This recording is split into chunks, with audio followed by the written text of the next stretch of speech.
Hello आपण की गांडू शर्मा कहुछन तो ମୁଁ ମଜନୁ ଭାଇ କହୁଥିଲି। ଆପଣଙ୍କ ପାଖରେ ସେ ହଣ୍ଟା ସିଟି ବ୍ଲାକ୍ କଲର୍ ଗାଡ଼ିଟା ଅଛି ତ? हाँ से गाड़ीटा मैं बहुत दिन ହେଲା यूज करथिल तो ମାନେ ବୁଝିପାରିଲିନି। ସେ ଗାଡ଼ିଟା ମୋ ପାଖରେ ଥିଲା, ଆପଣ ନେଇଗଲେ। ମୋର ସବୁ ଜିନିଷ ସେଥିରେ ରହିଗଲା ତ, ସେଥିପାଇଁ କହୁଥିଲି। ଆବେ ତୁ ସେଇ ଚୋର ନା ମୋ ଗାଡ଼ି ଯେ ଚୋରି କରିଥିଲା? ହଁ, ଆପଣ ତ ବହୁତ ଚାଲାକ। ଗାଡ଼ି ଚୋରି କରୁଛୁ ପୁଣି ଫୋନ୍ କରୁଛୁ। ଚୋରି ନୁହେଁ ସାର୍, ଧାର ନେଇଥିଲି। ଏଇ ବର୍ଷା ଦିନ ତ ଘର ଫର ନାହିଁ, ସେଥିପାଇଁ ଉଠେଇଦେଲି ଆଉ। ଧାନ ହେଲା ପୂର୍ବରୁ ପଚାରିଥିଲୁ? ଓହୋ ଭୁଲି ଯାଇଥିଲି ସାର୍।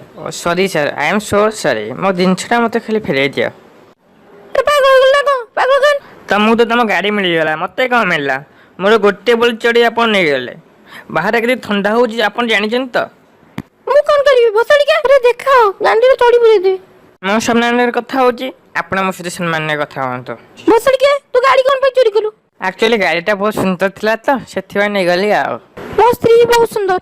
ହଁ, କେତେବେଳେ ବାହାରକୁ ଖାଲି ଯାଉଛି କହୁନାହାନ୍ତି, ତାକୁ ବି ଉଠେଇଦେବି। ଆବେ କୁତ୍ତେ କମିନେ ତେରେ ମା। ଏଇଟା ୟୁଟ୍ୟୁବ ଭିଡ଼ିଓ, ନହେଲେ ତମ ମା ବୋଉ ମିକ୍ସଚର ଜୁସ୍ ବନେଇ ଦେଇଥାନ୍ତି।